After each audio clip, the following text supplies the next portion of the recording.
Welcome to Chain Reaction, the Foreign Policy Research Institute's flagship network of podcast series examining the political, security, economic, and social trends shaping Europe and Eurasia. Throughout the year, we're talking with experts about developments in Russia's war in Ukraine, the new European security order, the past, present, and future of the Baltic states, Russia's political economy, and great power competition in the region. Join us each month for Bear Market Brief, Baltic Ways, Report in Short, and of course, our flagship, Chain Reaction. New episodes are available each week on Apple Podcasts, Spotify, or wherever you get your podcasts. This week on Baltic Ways.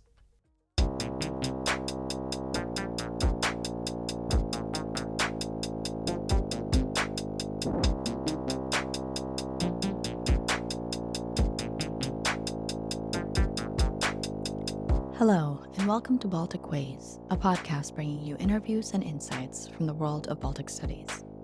I'm your host, Dr. Indra Ekmanis, and today we speak with Dr. Lukas Milevski, a tenured assistant professor at Leiden University, where he teaches strategic studies. This year marks 75 years of the North Atlantic Treaty Organization and 20 years of the Baltic states' inclusion in that alliance. Dr. Milevski gives us his insights into the history and what may be next for the Baltic states as part of NATO. Stay tuned.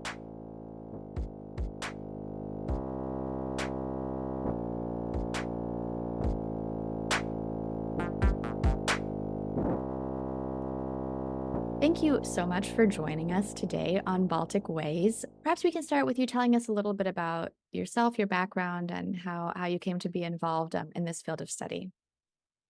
So I'm Lukas Milevski. I'm presently an assistant professor at Leiden University in the Netherlands.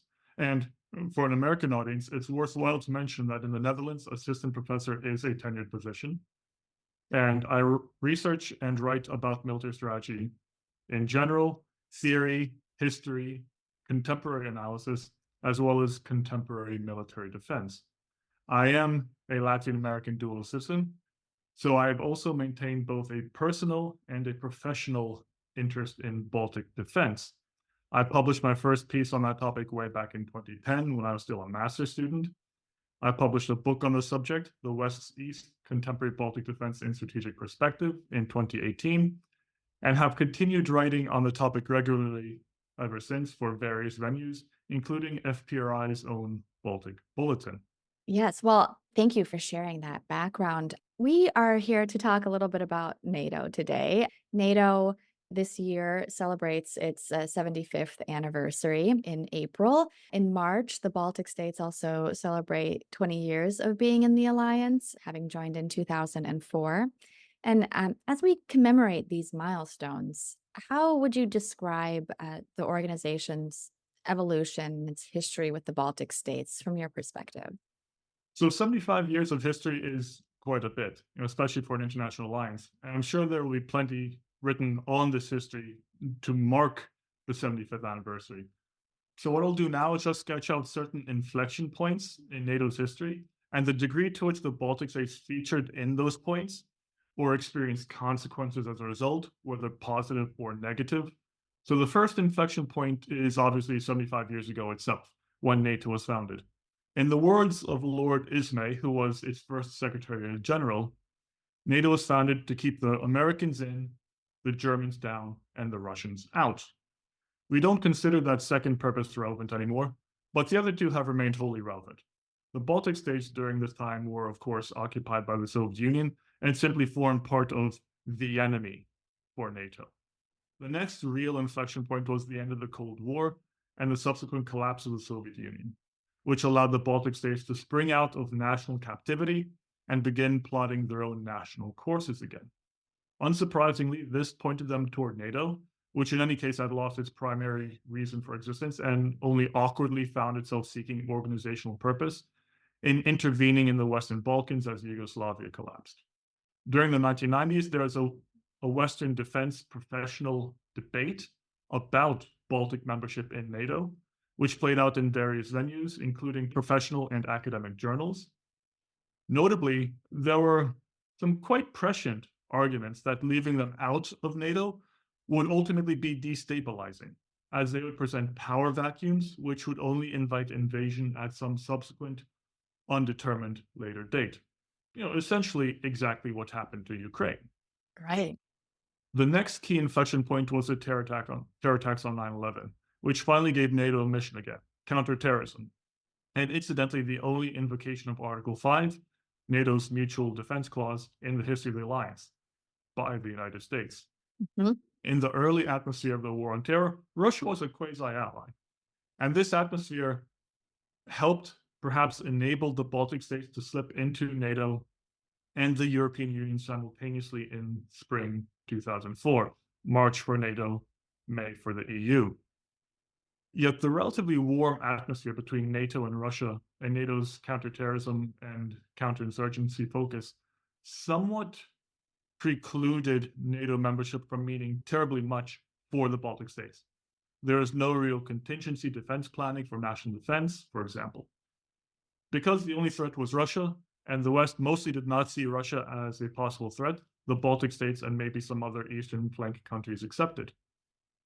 The one exception to this relative negligence was the Baltic air policing mission, which began right from Baltic accession to NATO and continues to the present day. It took until the next inflection point in 2008, Russia's invasion of Georgia, to shake NATO's complacency about Russia, albeit not by that much. Yeah. Baltic defense planning became permissible, but without a proper political decision, more sort of as an annex to defense planning for Polish defense. And the NATO and most of its constituent countries sank back into unwarranted complacency. The story is somewhat repeated in 2014. Russia invaded another country, NATO responded, including this time by redefining Russia as a potential enemy and moving some tripwire forces into the Baltic states. Can you say what that means, what a tripwire force is? The idea of a tripwire force is simply to have forces from other member countries present in the region so that if Russia were to invade, they'd not just be shooting at local Baltic armed forces, but also those of ideally each of the other member states as well. And this would then immediately, in principle, involve those other states in Baltic defense. Mm-hmm. So NATO moved some tripwire forces into the Baltic states. This was probably mostly due to strenuous US pressure on European member states, which seemed rather unwilling at the time. Nonetheless, this was done, and then afterward, NATO slipped back into a certain degree of unwarranted complacency, again, particularly the European member states and the Western European member states. Mm-hmm. And finally, most recently, 2022 and the renewed Russian invasion of Ukraine. Baltic defense is again high on the agenda. NATO's 4 deployed forces, the tripwire forces, are to be expanded from battalion size to brigade size, basically from 1,000 men to about 4,000 to 5,000-ish. And the unwarranted complacency about Russia has yet to return. Hopefully it won't, but of course we don't know the future. As a result of this inflection point as well, Finland and finally Sweden have also joined NATO, thereby turning the Baltic into a NATO lake and increasing military and naval security in the region. But what we really see as a history is that NATO has only gradually and mostly unwillingly paid any attention, let alone serious attention, to Baltic defense. Fortunately, for most of that history, it turned out not to be a fatal mistake. Mm-hmm. And we can now hope and perhaps work to develop NATO defense planning and policies in ways finally to ensure real Baltic defense. This is work not only by NATO or the larger states, but also, and of course, crucially, by the Baltic states themselves. And we do see that this is happening. Yeah, it strikes me that, we have many, many headlines in U.S. outlets, of course, since 2022 and the Russian invasion, full-scale invasion of Ukraine that feature Baltic leaders. Just the other day, I heard Kaya Kallas on NPR's Morning Edition, for example. And so this has become kind of a mainstay. I wonder if you can tell us, we talked about that now the Baltics are here in NATO for 2 decades. And over the last 2 decades, how has NATO's presence influenced regional security dynamics in the Baltic region? Maybe, the addition of Finland and Sweden and the creation of Lake NATO, if you will. But also, how have the Baltic states themselves influenced NATO? So NATO's presence in the Baltic Sea region, particularly with the accession of the Baltic states, resolved the one major geopolitical issue, which I already mentioned, the notion of the power vacuum in between NATO and Russia, at least in this region, which could have, and knowing Russia, would have eventually invited trouble. And so, in principle, this issue is no more. But in practice, as I was sort of saying, in terms of defense planning and everything, this remains a work in progress. Yeah. So, besides this key point, NATO's presence in the Baltic region over the 20 years hasn't really affected security dynamics all that much, I think, for a number of reasons. First of all, besides the Baltic region's national forces, the local Latvian, Estonian, Lithuanian forces, and so on, the NATO presence itself has been quite minimal for most of those 2 decades. The air policing mission since 2004, the tripwire forces from 2016 onward, but the additional NATO non-Baltic physical, material, military manpower capability to affect security dynamics meaningfully has not really been there. It's only now, in the past few years, that we've been seeing some actual substantial change. Second, as I also already mentioned, for most of the past 20 years, NATO has not been focusing on territorial defense, but it's been looking halfway across the world, generating expeditionary capabilities to wage war in Afghanistan. So the alliance had little time, little capability, and little desire really to consider the Baltic seriously. Third, for the early years of the war on terror, Russia was, as I said, something of an ally. And moreover, it was also wrestling with its own internal security issues. Its war with Georgia in 2008 showed up major problems in its armed forces, which it spent the next few years fixing, or at least thinking it was fixing them. And just as a bit of an aside on this war, the Russian perspective is very distinct. They feel like they almost lost the war because of how poorly their armed forces performed, hence the need to reform them. And of course, after Georgia, it focused on supporting the Assad regime in Syria. And then add into all this is perpetual fixation with Ukraine. 2014, even prior to 2014, and of course after 2014 as well. So there's a good recipe for Russia also perhaps not dedicating an enormous amount of attention to the Baltic states either. And I'm no fan of Russia, but I think it's notable nonetheless that at the worst of the 2008 financial crisis, and Latvia was hit harder than most, there was no special Russian attempt to exploit the crisis to topple the Latvian or any other Baltic government. Nothing beyond the usual corruption, money laundering, subversion, and general criminality. Why not is a different question, and one which we can't answer. Even if we had Putin here on a table and we cracked his skull open with a hammer and chisel, presumably we would find that he had a brain, but that wouldn't tell us anything about his thoughts. So we don't know why they didn't do anything, but it is perhaps notable that they didn't really do anything, at least nothing special. Mm. Finally, if you look at the defense literature, once Western military analysts began paying attention to the problems of Baltic defense again after 2014, the recurring theme which you see is one of apprehension that Russia has the advantage in the Baltic Sea region.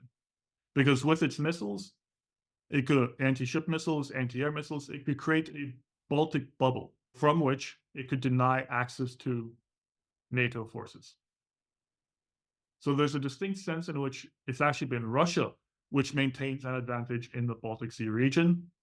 And this is only beginning to change now as a result of the war and its consequences, both in terms of Finnish and Swedish accession to NATO, as well as in terms of damage to Russia's own armed forces. And in terms of Baltic influence, I see relatively little. As mentioned, improvements in Baltic defense have generally followed Russian aggression, and usually have been as little as NATO believed it could get away with, especially the Western European countries. Is that changing now? We'll see. Yeah, well, tell us in a little bit about. I mean, I feel like there was a lot of conversation early on in after the renewed invasion about the Baltics kind of having this "we told you so" mentality to their Western European partners and to their American partners too, to some degree. And then, yes, we have seen kind of these incremental shifts in the way that NATO is taking their eastern flank a little bit more seriously. You mentioned the increase in their tripwire forces. But what about tangible sort of feeling on the ground? How do you assess NATO's ability to deter a potential threat and uphold security? What are some of those key challenges or maybe opportunities in the Baltics? You talked about the Russian advantage, and maybe aside from NATO, what are the steps that the Baltic states are taking on their own? That we have a lot of talk about defense investments in the Baltic states themselves. So I'd love to hear your thoughts. Yes. Well, to start with deterrence, the problem with deterrence is that sort of to deter, the infinitive verb is grammatically correct, but strategically inaccurate. We cannot deter. The other side chooses to be deterred. We can provide reasons for them to choose to be deterred, but beyond that, it's fundamentally out of our hands. Mm-hmm. And we have a hard time knowing what the other side is thinking. Again, think of poking around Putin's brain. It tells us nothing.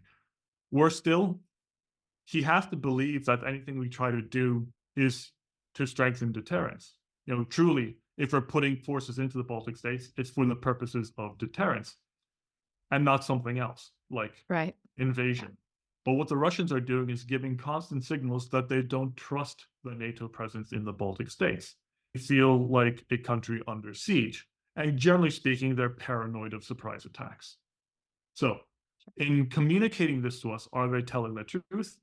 Or are they just cynically trying to dissuade us? Or is a little of column A, a little of column B, depending on the person speaking at that moment? We don't know, but this complicates the picture. It does not, however, mean that we should appease them and not try to strengthen deterrence. We obviously should. That's part of NATO's core mission. Yeah. So then going to what NATO's trying to do or what it can try to do, NATO's fundamental posture to try to instill deterrence rests on Article 5, the Mutual Defense Clause, as well as extended nuclear deterrence. In abstract, the latter is always a hard sell, just like it was during the Cold War. The notion of extended nuclear deterrence is that essentially the United States would protect Europe with a nuclear umbrella. It's extending its hand, willing to take nuclear blows to protect its allies. Mm-hmm. But would the United States, or for that matter, Britain or France, really sacrifice Washington, D.C., London, or Paris for the sake of Tallinn, Riga, or Vilnius? That's impossible to know. But at the same time, it's not a possibility that the Russians can ignore. So allies never find it particularly compelling. Mm-hmm. And this was true during the Cold War as well. But adversaries do still have to take it seriously. Yeah. Article 5, meanwhile, depends on NATO's ability actually to sustain a major military operation in the Baltic states, something which it is still in the process of trying to develop. It might also rely on keeping substantial forces positioned in the Baltic states, something which it is also developing. I mentioned the 4 deployed forces expanding from battalion to brigade size, which will help with that. Germany is planning on deploying an entire brigade into Lithuania, and so this will all help with that. Is this enough to present a sufficiently credible threat of successful defense that the Russians will think better of any hypothetical future invasion? We simply don't know. So prudence is pulling us in 2 ways. We don't want to leave the Baltics undefended because that might invite invasion. But at the same time, we don't want to put too much in because the Russians might take that really seriously the wrong way.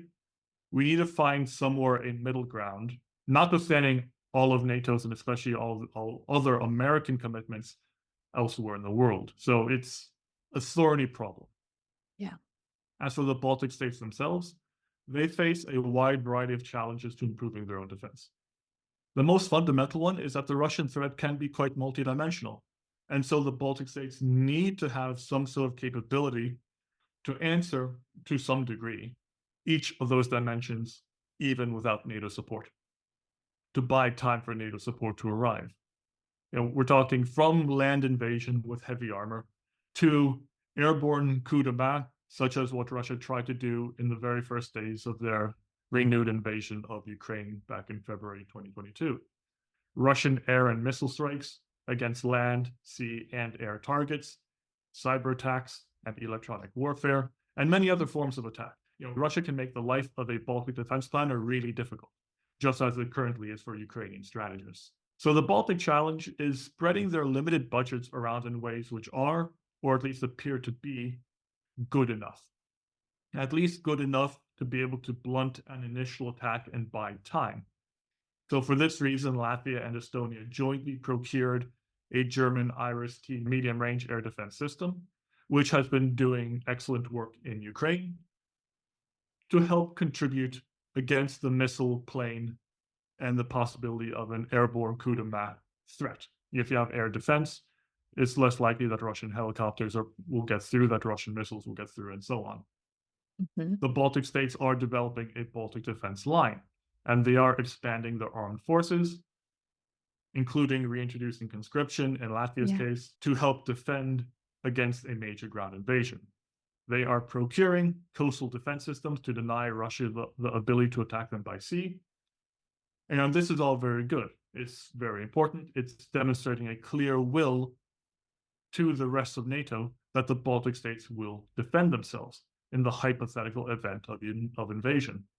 And so puts additional political and moral pressure on the rest of NATO also to step up more. But of course, the Baltic states, on their own will simply never be enough to defend successfully against the country with a military the size of Russia's. This is an unavoidable fact. And this is the final challenge for the Baltic states, that ultimately they cannot guarantee their own national security, their own national survival by themselves without NATO support if Russia were really to try to challenge it with a major invasion. Yeah, you mentioned this kind of goodwill or moral pressure that the Baltic states it's also part of their defense plan in some ways. And I'm thinking about that as well as in their accession and the way that the Baltic states kind of responded and showed up, for example, in 2001 after the 9/11 attacks. So I wonder if you can tell us a little bit about that, how the Baltic states have contributed to NATO's missions and operations, whether or not their participation has shaped any of the alliance's strategies or priorities. So ever since they regained independence and developed their own armed forces, the Baltic states have tried to be good citizens of the liberal international order and have committed forces to international operations, including NATO, but also EU missions, UN missions, other allied missions. Of course, within the scope of their own available resources. For most missions over the past 30 years, the Baltic commitment has been small, both comparatively and sort of absolutely. Yeah. And of course, the degree of commitment for each mission in which the Baltic states individually or collectively have been involved has also varied over time. So just to sort of touch on a few examples. Yeah. They sent soldiers to the various missions resulting from the violent collapse of Yugoslavia. Even today, Latvia and Lithuania are still contributing to KFOR in Kosovo. Lithuania has 1 soldier there, but with the same mandate for up to 5, while Latvia has committed 136 military personnel to that mission. Estonia, meanwhile, participated in the French Operation Barkhane in Mali, originally dedicating 50 troops and raising the number to 95 in 2019 until the end of the operation there in 2022. And Estonia's participation in Barkhane was appreciated in Paris and led to a considerable amount of French goodwill. So this indicates the importance of not just NATO missions, but looking beyond NATO missions to other missions, because yes, a lot of countries are part of NATO. They're also part of EU. Membership overlaps, and even contribute to other states' national missions can have beneficial consequences within the NATO context. Sure. Most prominently, of course, the Baltic states had all contributed troops to the wars in Iraq as part of the Coalition of the Willing, as well as to the International Security Assistance Force, the NATO force in Afghanistan. So from the Baltic point of view of the past 20 years, which is totally understandable, the United States was always going to be the single most important guarantor of Baltic military and national security. Mhm. Yet the subsequent question, the degree to which Baltic involvement has led to influence, is much less clear. For one, much of that would happen behind closed doors. But it is fair to say that there were some early attitudes toward the Baltic states which were quite fundamentally not promising, notably from some Western European countries. The most infamous example is probably Jacques Chirac's outburst as president of France in 2003. And this was admittedly a year before Baltic accession to NATO and the EU. He was dismayed by the Vilnius letter, which a number of current Eastern Flank countries drafted in support of the US invasion of Iraq, and publicly criticized those Eastern Flank countries, or now Eastern Flank countries, for failing to take the opportunity, and this is a quote, to shut up. Mhm. So there's always been this sort of sense that the older member states, particularly in Western Europe, simply know better than the newer Eastern Front members, including, totally absurdly, about Russia. Mhm. This has proved a rather difficult cultural bias for the Baltic states and other Eastern Flank countries to overcome, and one in which the star player in any Baltic success, as I've already said, really has been Russia, for consistently defying European expectations and European excuses for Russian behavior. So from 2022 onwards, the older Western European member states have finally, and I do think it's finally, begun learning a bit of humility, which opens up more space and willingness to listen to others. The US pattern in all this has been notably different. Pretty consistently for most of the past 25 years, new administrations entered the White House seeking cooperation with Russia. Bush, after 9/11, when he looked into Putin's eyes and saw his soul, famously. Obama, when he sought to reset relations with Russia. Trump, with his near total subservience to Russia. Yet almost as consistently, the outgoing administration had become totally disillusioned about Russia as a result of outrageous Russian behavior. Bush after the invasion of Georgia, Obama after the invasion of Crimea and Donbass. Only Trump didn't experience that. And with the Biden administration, which came in 2020, it at least entered office finally already wary of Russia. So the US track record is actually quite different from the Western European track record. It's much more variable, much more uneven, but at key moments, it's been much more in favor of Baltic defense and of supporting the Baltic states. Yeah. So NATO leaders are going to gather in DC in July for the summit that marks the 75th anniversary of the alliance. But we're also coming up on the American elections in November. So I wonder how you see the US elections impacting NATO, especially as we are looking again at a rematch between Donald Trump and Joe Biden. And what you might see for the future of NATO in the coming years, particularly for the Baltics, but more generally too. This is, of course, the big question. And the correct answer is it's impossible to say. It'll be hard enough to imagine, even when we know who the next president will be, let alone now. But we can talk about what we know now and try to think about the future. Because both Trump and Biden do have presidential track records now. Yeah. And Trump's isn't as bad as everyone imagined beforehand, but that's largely because policy is slow to change. And throughout much of his administration, the Department of Defense was following plans already laid down and confirmed and set in motion by the previous Obama administration. Mhm. Moreover, Trump actually had intelligent adults in the room with him for much of his administration. And the Senate, in particular, remained very pro-NATO, both of which limited the negative consequences. In the unfortunate event of a Trump victory in November, the basic policy reality that change is hard to achieve will remain in force. But he is unlikely to have in the room nearly the same number or quality of intelligent adults as before. The Republican contingent in the Senate may also become less pro-NATO as well, with Mitch McConnell passing the torch, his pro-NATO attitudes being one of his very few virtues. On the other hand, we can, and if you like, should hope for a Biden victory. Then hopefully there won't be much change, at least for another 4 years. So just a continued trajectory for strengthening Baltic defense further. Or we might even plausibly expect, or hope for at least, change for the better, as the Republican Party, which has been held hostage by Trump over the past half year or so in particular, will lose the need to try to deny Democrats political victories in the lead up to the national election, which is something they're doing now. Yeah. But besides the variable of the US, there is still Europe, and it remains a variable as well. One increasingly highlighted as Trump has had contact with Orban recently. Viktor Orban, the Prime Minister of Hungary. Yes, Yes. who is also quite pro-Russian. But so in Europe too, a certain degree of pro-Russian feeling is spreading.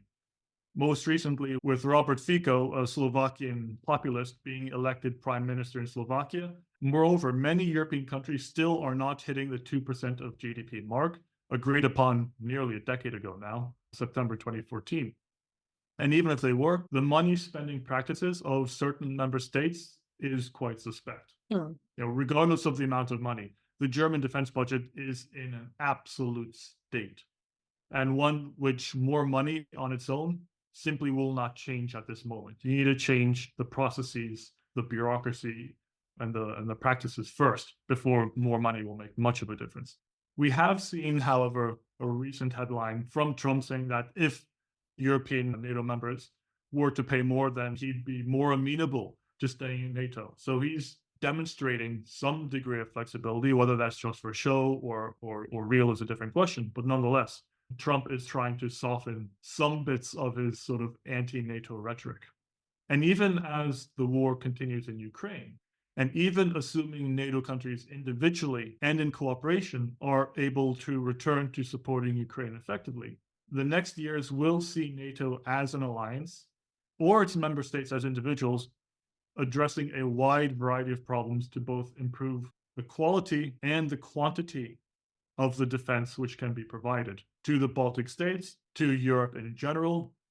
Every Western military is probably feeling a certain sense of crisis in the face of what they see going on in Ukraine right now. Sure. And going back to the professional literature which I read on military strategy and all that, there have been some expressed doubts as to whether or not the US could actually wage a major war, going back to well before the Russian invasion in 2022. And what we see going on now, and the difficulty of winning on the battlefield and so on and so forth, there's a lot of thinking going on. So a lot of this doesn't have much to do necessarily with political leadership, but it's just how militaries are trying to reimagine how they might want to, or perhaps might need to do things on and off the battlefield in order to continue being effective organizations for national defense. So the presidential race is a big story, but there's plenty of other stories as well.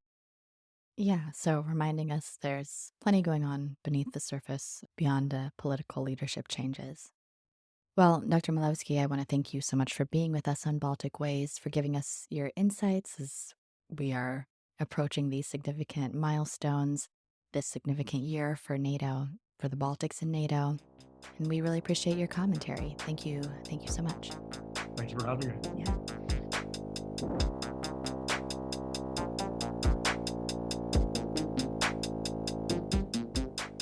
Thank you for tuning in to Baltic Ways, a podcast from the Association for the Advancement of Baltic Studies, produced in partnership with the Baltic Initiative at the Foreign Policy Research Institute.